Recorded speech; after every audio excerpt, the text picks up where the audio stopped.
Assalamualaikum warahmatullahi wabarakatuh. Hello everyone. Back again to my presentation. Let me introduce myself. My name is Renat Vega Pawira with NPM 224111104. I am from the management class 22B. Okay. This is my presentation. Oke.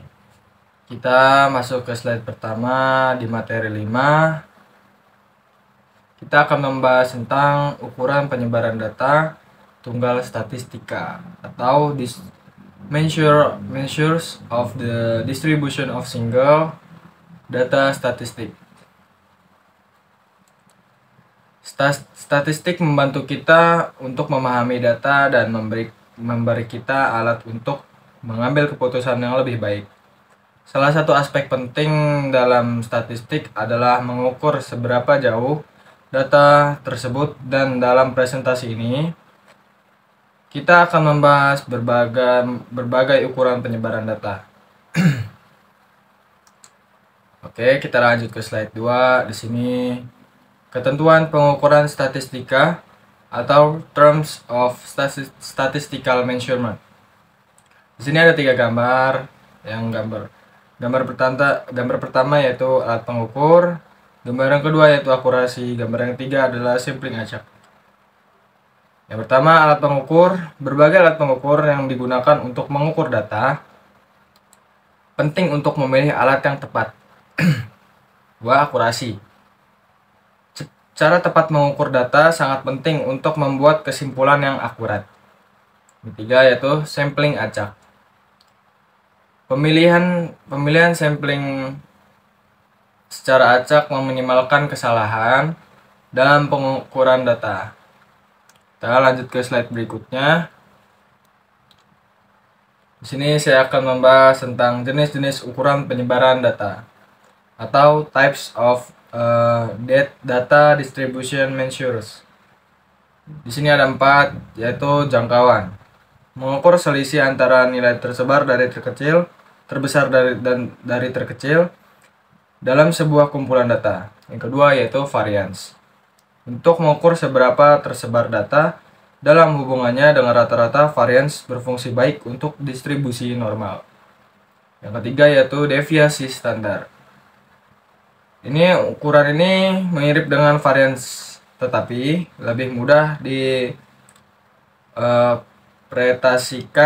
interpretasikan. Standar deviasi digunakan untuk distribusi normal.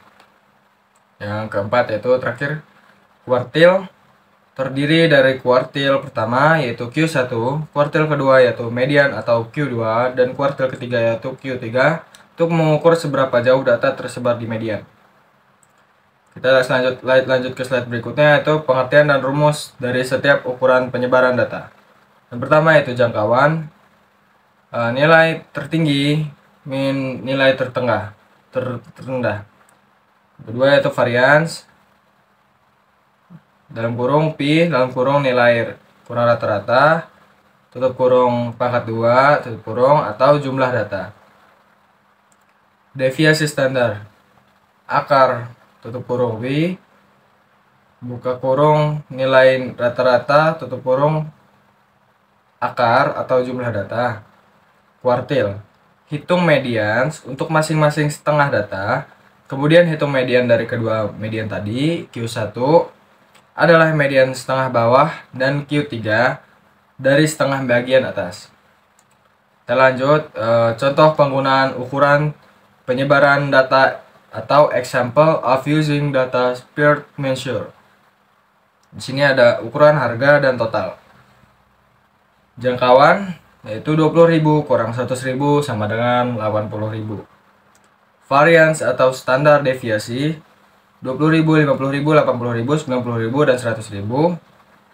Totalnya yaitu 29.154,7 atau 170,7. Dan kuartil 20.000, 50.000, 80.000, 90.000, dan 100.000. Q1 sama dengan 50.000, Q3 sama dengan 90.000. Oke, kita lanjut. Kelebihan dan kelemahan dari setiap ukuran penyebaran data atau advantages and weakness of each size of data distribution. Jangkauan yaitu plusnya mudah dibuang, minusnya sensitif terhadap nilai ekstrim. Varian atau standar deviasi, plusnya akurat, plusnya penyebaran data dan dapat langsung ditafsirkan. Minusnya dipengaruhi oleh data ekstrim. Dan kuartil plusnya menghindari nilai ekstrim, minusnya akurat kurang sensitif karena memperhitungkan kuartil-kuartil. Kita lanjut, perbandingan antara ukuran penyebaran data. Pertama yaitu jangkauan vs variance atau standar deviasi. Jangkauan mudah dihitung namun tidak sensitif terhadap beberapa nilai ekstrim. Varian dan deviasi standar jauh lebih akurat dan deviasi standar jauh lebih akurat dalam menyatakan penyebaran data. Kuartil vs variance atau standar deviasi. Penghitungan kuartil lebih mudah dipahami dan lebih menghindari nilai ekstrim namun kurang akurat. Kesimpulannya dan penerapan ukuran penyebaran data yaitu jangkauannya sesuai untuk kumpulan data dengan rentang kecil yang tidak dipengaruhi oleh beberapa nilai ekstrim. Yang kedua yaitu variance atau deviasi standar. Untuk menghitung seberapa besar data dan digunakan pada distribusi normal. Dan kuartil untuk menghindari nilai ekstrim namun kurang akurat dalam menjelaskan penyebaran data. Dalam praktiknya, kita memilih ukuran penyebaran data berdasarkan sifat data yang kita analisis. Dengan tujuan analisis statistik, mengukur penyebaran data adalah penting untuk memberikan gambaran yang akurat dari keseluruhan data. Oke. Thank you my presentation.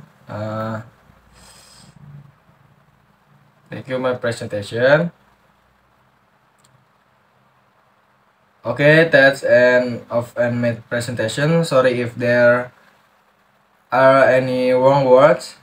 It takes my life. Wassalamualaikum warahmatullahi wabarakatuh.